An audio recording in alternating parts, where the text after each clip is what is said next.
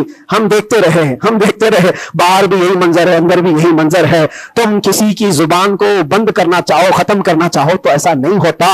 اللہ تبارک و تعالیٰ جس چیز کو چاہے ہر جگہ پھیلا دیتا ہے. پھر یہ احساس ہوا میرے عزیزوں, تبلیغ اسلام صرف ہم ذریعہ ہوتے ہیں پہنچانا, میرے رب کی شان ہے, میرے رب کی شان ہے. اور حقیقت میں آپ کو بتاؤں, دلوں کو اپنی طرف مائل کرنا یہ ہم میں سے کسی کے اندر طاقت نہیں ہے. آج ہزاروں لاکھوں جو مجھے سننا چاہتے ہیں, اس میں بظاہر میرا کوئی کمال نہیں, بات ان کی کرو اور ہر دل پہ راج کرو, ان کی بات کرو.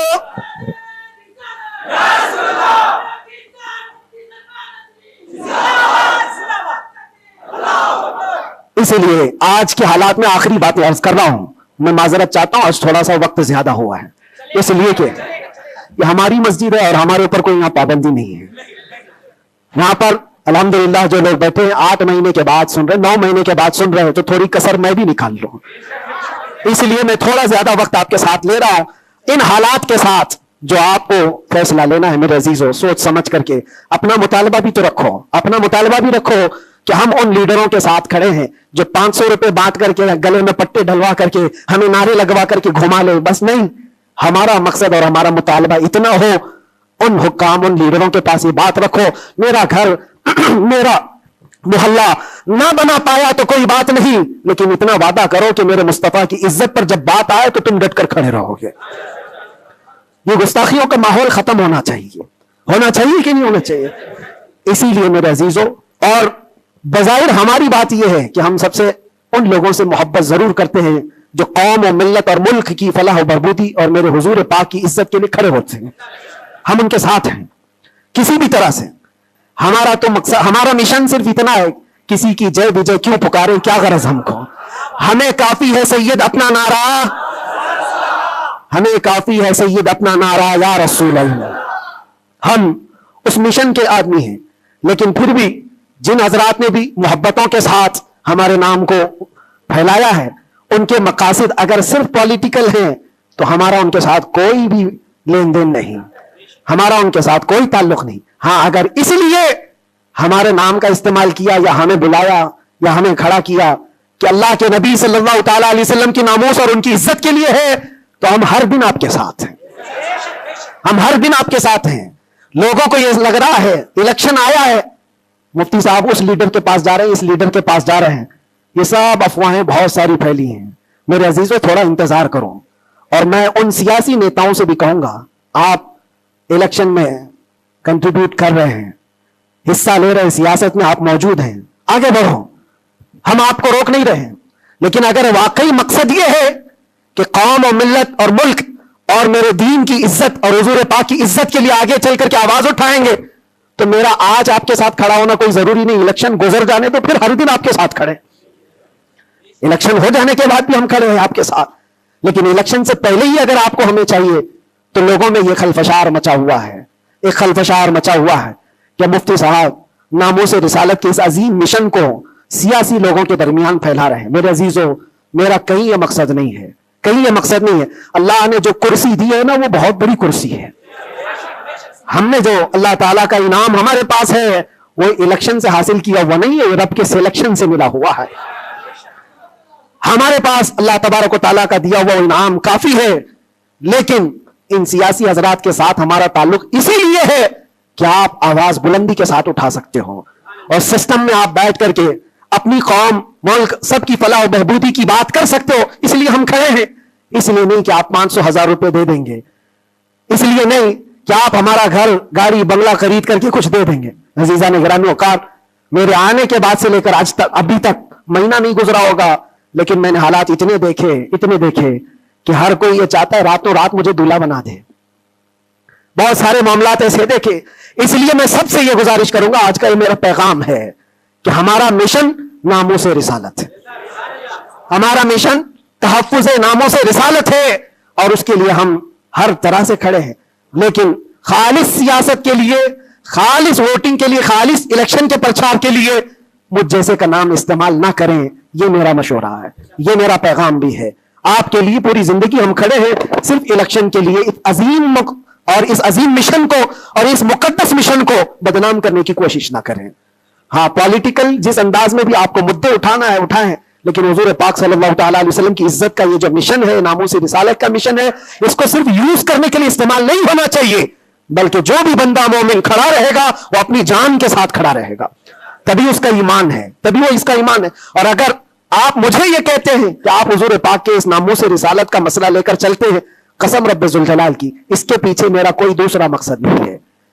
اس کے پیچھے میرا کوئی دوسرا مقصد نہیں ہے کہ اس کے ذریعے سے میں کما لوں گا, میں کھا لوں گا. میرے عزیزوں, کیا کما لیں گے, کیا کھا لیں گے؟ آپ کو میرے اپنے حالات معلوم نہیں کہ میں کس طرح کے حالات سے گزرا ہوں. اگر لوگوں سے بٹورنا ہی ہوتا تو ممبئی میں میری بہت ساری بلڈنگیں ہوتی. میں تو کرائے کے گھر پہ رہتا ہوں. میرے عزیزوں, میں اس چیز کا قائل نہیں ہوں, اس چیز کا قائل نہیں ہوں کہ اس عظیم مشن کو اپنے مفاد اور ذاتی فائدے کے لیے یا دنیا بنانے کے لیے استعمال کیا جائے. میرا اس میں کوئی مقصد پنہا نہیں. مقصد صرف اتنا ہے کہ کل بروز قیامت رسول پاک صلی اللہ تعالی علیہ وسلم کی نظر ہم پر پڑے, تم ہنس کے کہے جانا دیوانہ ہے دیوانہ. بس میرا مقصد یہ ہے, اتنا ہے کہ نبی پاک صلی اللہ تعالی علیہ وسلم کی نظر عنایت ہو, ارشاد فرما دے کہ فرشتوں چھوڑ دو اس کو, یہ میرا دیوانہ ہے. بس اس مقصد کو لے کر ہم چلتے ہیں. اور اللہ کے نبی صلی اللہ تعالی علیہ وسلم وہ عظیم غیرت مند رسول ہیں. میں نے دیکھا میرے عزیزوں, دنیا مجھ سے چھوٹ گئی تھی, ہر طرح کے رابطے بند تھے. میں گھر سے بھی بات نہیں کر سکتا, بچوں سے بھی بات نہیں کر سکتا تھا. مجھے اندھیری کوٹھری میں رکھا گیا تھا جہاں سے آسمان بھی نظر نہ آئے. کئی دن گزرتے رہے, لیکن قسم ہے اللہ رب العزت کی, اس کے ذات کی, اس رسول پاک صلی اللہ علیہ وسلم سے جس سے ہم محبت کرتے تھے, انہوں نے ہمیں تنہا نہیں چھوڑا. میرے مصطفیٰ نے تنہا نہیں چھوڑا. ہم نے جو وہاں دیکھا ہے وہ بیان سے بھی باہر ہے, بیان سے بھی باہر ہے. کسی دن نہ پھسلنے دیا, کسی دن نہ بہکنے دیا, کسی دن نہ ٹوٹنے دیا. جس طرح مضبوطی کے ساتھ کھڑے تھے باہر, اسی طرح کھڑے رہے. ورنہ تنہا رہتے رہتے وہاں پر آدمی ڈپریشن کے شکار میں پاگل ہو جاتے. پاگلوں کا پورا ایک یاد بنا ہوا ہے. لوگ اپنے ذہنی دن اور توازن کھو چکے ہیں. پیشاب پخانے ان کے کپڑوں میں ہونے لگتے ہیں. پاگلوں کا یاد ہے, لیکن ان کو حکومت چھوڑتی نہیں ہے. جو جیل میں پاگل ہو گئے ان کے لیے بھی ایک یاد ہے. ایسے کتنے لوگ ہیں, ان کو دیکھ کر گھبراہٹ تو ہوتی تھی, لیکن پھر تنہائی میں جب میرے مصطفیٰ کریم صلی اللہ علیہ وسلم کو یاد کرتے تو پھر وہ اپنے چہرے جمال جہاں آرا سے جو مشرف کرتے, جو انعامات دیتے تھے, وہ میرے لیے کافی ہے. اس کے بعد پھر کسی چیز کی حاجت نہیں ہوتی تھی. پھر وہ صحابہ کی بات یاد آتی تھی, وہ صحابہ کی بات یاد آتی. ایک خاتون مدینے کی جنگ احد میں جن کے باپ شہید ہو گئے, جن کا بھائی شہید ہوا, جن کا شوہر شہید ہوا, بیٹا بھی شہید ہوا, ایک جنگ میں 4 لوگ شہید ہوئے. وہ عورت کہتی ہے مجھے ایک بار رسول اللہ کو دکھا تو دو, میرے آقا سلامت ہے یا نہیں. وہ کہتے ہیں صحابہ کہ ہاں وہ سلامت ہے. وہ خاتون میرے مصطفیٰ کے چہرے کو دیکھتی ہے اور اس کے بعد کہتی ہے کل مصیبت بعدک جلل یا رسول اللہ, اے اللہ کے رسول آپ کے ہوتے ہوئے ہر مصیبت حل کی ہے. آپ اگر سلامت ہیں تو ہر مصیبت چھوٹی ہے. اسی لیے ان کا یہ نعرہ تھا صحابہ کا, ہر ستم ہر ظلم گوارا ہے, ہر ستم ہر ظلم گوارا ہے یا رسول اللہ, بس ایک بار تو کہہ دے کہ تو ہمارا ہے, ایک بار تم کہہ دو کہ تو ہمارا ہے, ہر ستم ہر ظلم ہمیں گوارا ہے. اللہ کریم ہم سب کو حضور پاک کی محبت میں جینے مرنے کی توفیق عطا فرمائے. اللہ کریم ہمیں آخری سانس تک ظالموں کے ظلم سے, کافروں کے کفر سے, مشرکین کے شرک سے اللہ ہماری حفاظت فرمائے, اور ہم سب کو مولا توکل اور یقین کی دولت عطا فرمائے, اور آج کے حالات کے اعتبار سے مولا تعالی ہمیں صحیح طریقے کے حکام نصیب فرمائے. ویورز, اسی طرح کی امپورٹنٹ اور اسلامک انفارمیشن حاصل کرنے کے لیے سنی اسلامک فیکٹس چینل کو لائک, شیئر اور سبسکرائب کیجیے, اور اپنے دوستوں میں شیئر کیجیے, اور بیل بٹن کو ضرور دبائیں تاکہ آپ کو ہماری سبھی ویڈیوز ملتی رہیں.